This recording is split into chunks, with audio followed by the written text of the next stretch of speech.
And welcome to the France 24 debate. For those of you just joining us, I'm Annette Young. Now, once again, French officials are celebrating yet another major arms deal. The country will now supply 30 military helicopters to Kuwait in a deal worth over €1 billion. The two countries are also fighting together in the international coalition against the Islamic State group. But with billions of euros expected to be spent on weapons this year in the Middle East alone, some are warning that it's fueling serious tension and conflict in an already unstable region. Not to mention this is happening as a Saudi-led coalition have recommenced airstrikes in Yemen after the collapse of UN-brokered peace talks. So despite the economic gain, are we simply making things that much worse? Here with me to talk about it is from Stockholm, Sweden, Peter Wedsman, a senior researcher in arms and military expenditure program, and from Riga, we have Miranda Protucic, an investigative reporter with Organised Crime and Corruption Reporting Project. Both of you, thanks so much for giving us some of your time. Peter, let me start with you. A number of experts have argued that these arms sales are happening with a complete lack of regard for geopolitical consequences and without any long-term strategic awareness. Is that not especially the case when you look at the situation in the Middle East? Yes, such concerns do exist. Of course, states have ideas about how these arms sales not only give them economic benefits, but also how these can be in their own interest and also in the interest of security in the region. But at the same time, you can really ask questions why the region, why countries like Saudi Arabia or Kuwait, as you just mentioned, really need such very large numbers of advanced weapons as they buy now, and how that may, for example, raise concerns in a country like Iran, which doesn't have the same access to high-tech weapons, and how that in itself creates an asymmetry, which in turn can cause further tensions and therefore potentially conflicts between, for example, Iran on the one hand and Saudi Arabia on the other hand. For example, how these two countries are in some sort of proxy conflict in Yemen. So there are major questions there, and it is really extremely difficult to assess for anyone, including those who decide about these arms deals, what these arms deals will do to security in the longer term.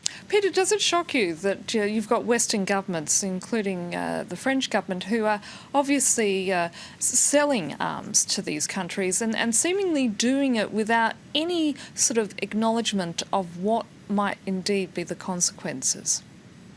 I think it doesn't shock me insofar that this is business as usual. Nothing has in that sense changed. Well, it hasn't changed as much as one maybe would want it to change.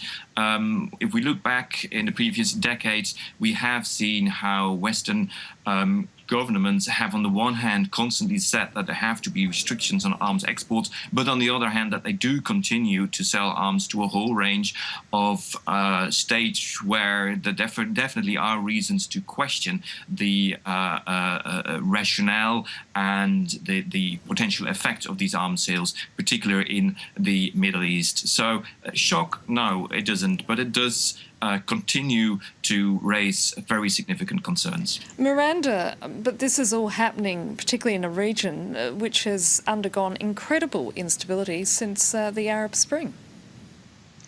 Well, the real problem here is that you have so many fractions who are fighting Assad, and those fractions are not fighting only Assad, but they're also fighting each other. And it's actually causing a huge problem with the refugees who basically, don't know who they need to escape from, because they're being attacked on all sides.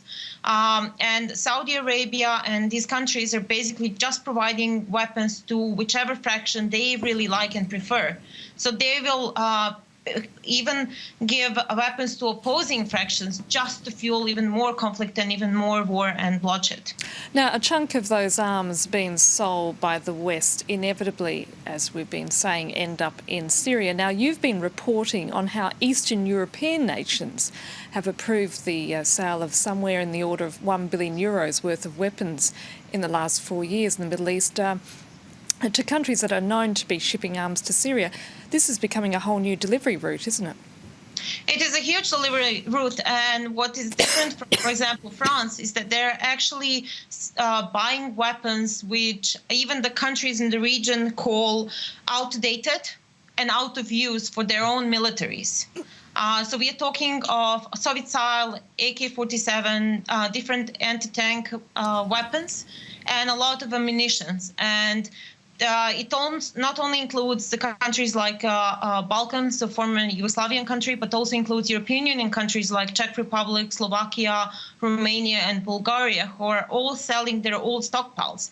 Now, what's interesting is that the 4 countries we have been looking into, so Saudi Arabia, United Arab Emirates, Jordan, and Turkey, have no history of buying Eastern European weapons prior to 2012. The purchases actually started in 2012 with the escalation of the armed conflict in Syria.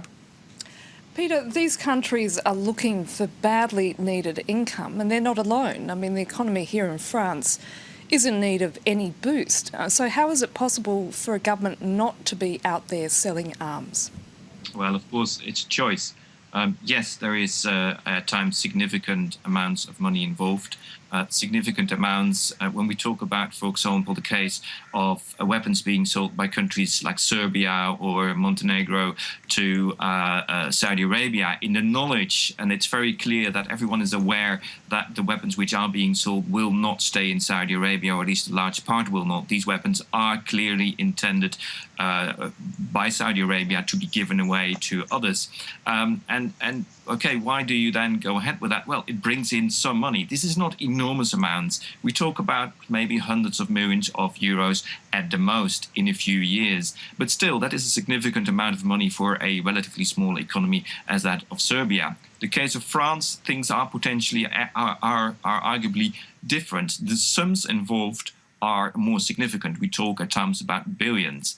But at the same time, this is also a much bigger economy. And if we really look at what the proportion of or how arms exports contribute to the national economy, then usually we talk about a very small percentage, often less than 1% of total export is being accounted for by arms sales. And then I include all those arms sales which you could argue are much more legitimate. If France sells weapons to, let's say, Germany or Sweden, that's a much more legitimate and much more safer bet in terms of the risks involved. So if you would restrict those arms sales more, you wouldn't necessarily lose that much in money.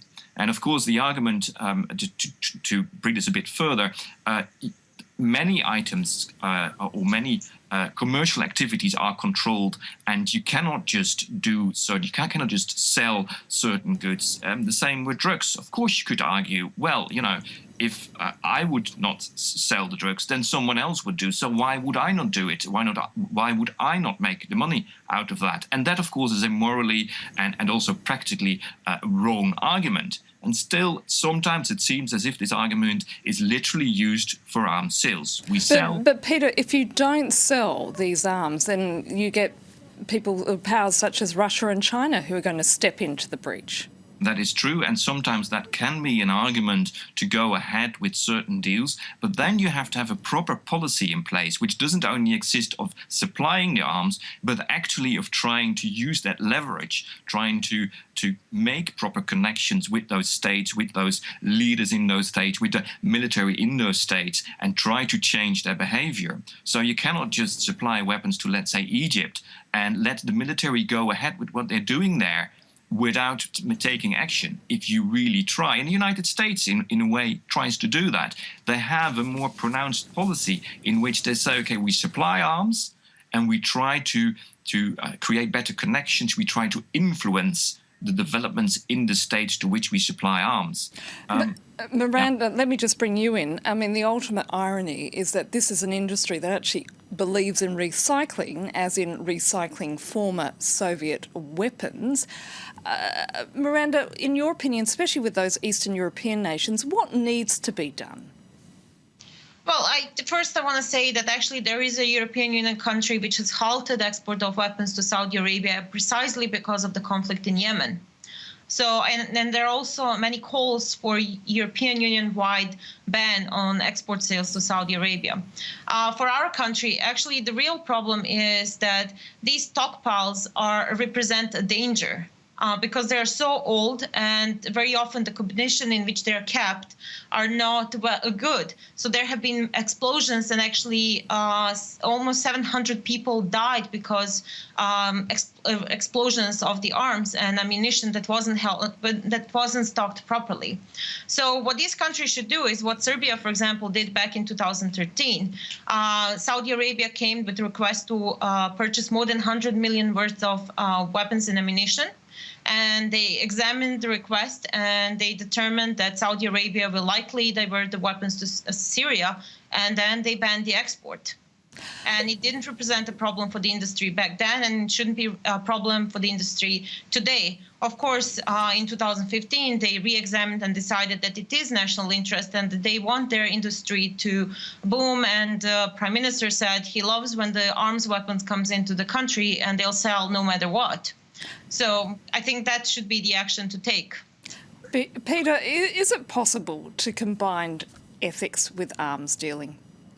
Sorry, is it possible to combine ethics with arms dealing? Of course it is. I think there are plenty of states, or a number of states, which have tried to do so and have succeeded to some extent. It has already been mentioned that a number of states have decided to restrict their arms sales to Saudi Arabia. The case of the Netherlands, which actually has decided to in essence, stop that kind of trade to Saudi Arabia, despite there being some potentially lucrative contracts in which Dutch companies could be involved, and the same for Sweden. So yes, you definitely could do so. And we shouldn't forget that whatever we say, most people are of the opinion that there is a legitimate demand for arms too. Countries have to defend themselves and may use arms to do so.